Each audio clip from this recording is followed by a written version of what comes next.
Sana si Mario. Ay, nagtatanong kayo. Saan yung asawa niya? Naghahanap sa inyo. Tay, ano po? Saan yung asawa niya? Dumating na ba? Nandito po talo. At siya kanina. Anay. Kayo po yung Mario? Ay, yung pong in-order nyo nandyan na. Kailangan nyo pong bayaran yon. Hindi ko ibibigay yun kapag hindi nyo binayaran. Kaya nga, kanina, duman ako dito kanina na wala. Alam mo ba may in-order sa akin asawa mo? Saan ka ba galing? Nagtinda ka daw ng mais.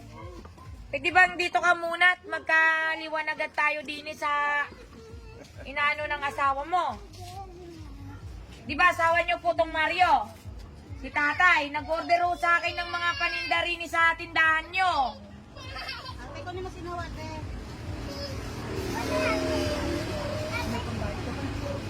Ikaw nga daw po inaantay niya. Kasi dumana po ako kanina dito. Hindi ko naman po pwedeng isusuli yun.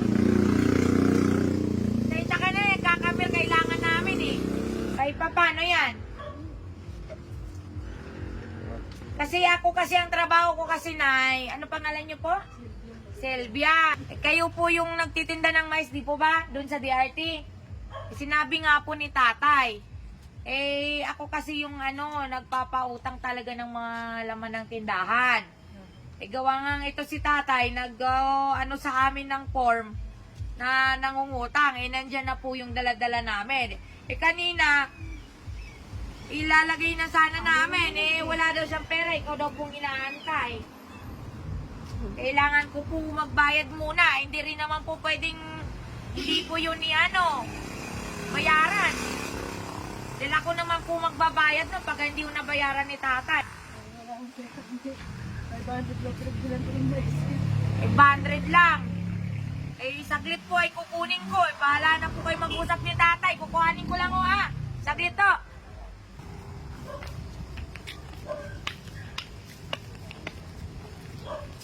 Bigat nito Tapos 500 lang ibabayad nyo sa akin. Ay ko. Ito na tatay yung in-order mo. My God, it's so heavy. Ano ba to, mga dilata? Kape. Ano to, mga biskwit. Ano ba to, mga sabon? Ano ba to? Milo. Ano to? Dito. Paano yan ngayon, Nay? Paano ang desisyon mo yan, Tatay Mario?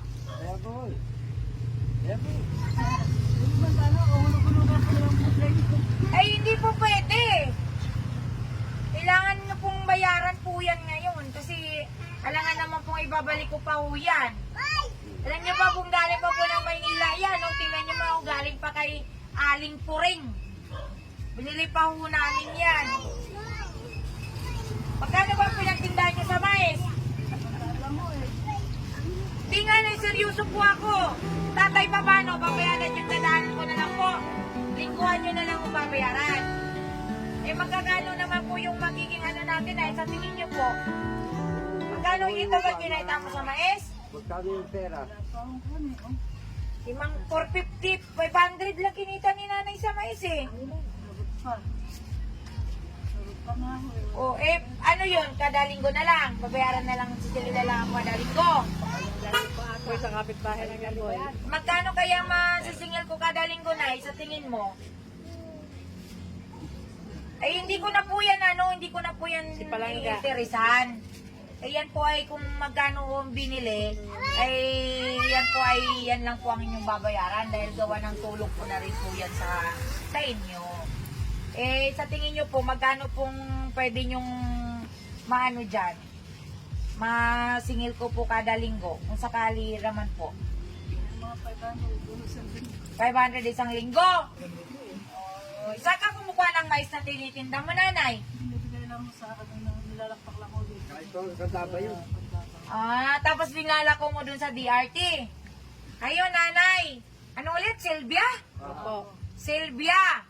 Kilala mo ba ako? Patay tayo dyan. Wala nang prank na mangyayari din. Ay, Silvia! Ayan, yung tindahan nyo po ay, ayan, kayo po yung napili namin na bibigyan po ng dagdag na punan. Parang wala nang laman eh. Oh. Konti na lang oh. Ayan, ng inyong tindahan ni Tatay Mario. Ayan, congratulations po nanay at anong tawag nito? Ako po talaga ay natutuwa at na nagagalak dahil po yung atin pong pagbibigyan ay mga nagtatrabaho. Alam niyo yun mga palangga, kahit mahirap yung pagtitinda ng mais, mas masarap tulungan yung mga tao na kahit alam mong hirap na yung buhay, nagpupursige na magtrabaho. Mas masarap po tulungan yung mga ganon. Kaya si nanay po yung napili namin. Tawag ko na yung 500 mo na. Ayan, para at least may ano ka, bang dagdag ka din ha. Ayan, ay saan mo ilalagay ito? Oh, kailangan nasa na ba yung anak mong kasabot ko rin eh? Ba't nawawala? Oh, ilalagay natin din eh, oh. Saan ba? Oh, dito. Kung ilagay ka para nakikita nila, oh. Kikita nila, ano yan? Tindahan ni Palangga, yan ah. Oh, tamo? Yan. Nanay, bahala ka na po maglagay dun sa loob ng mga pinamili kong mga sabon. Alam niyo naman po yung presyo niyan, di ba? Ayan, thank you so much, nanay. Okay lang yun. Mag-ingat ka sa pagtitinda mo ng mais, tatay, ha? Kasalanan mo kasi ikaw nag-ano kay mami. Thank you. Salamat. Thank you. Thank you, tatay.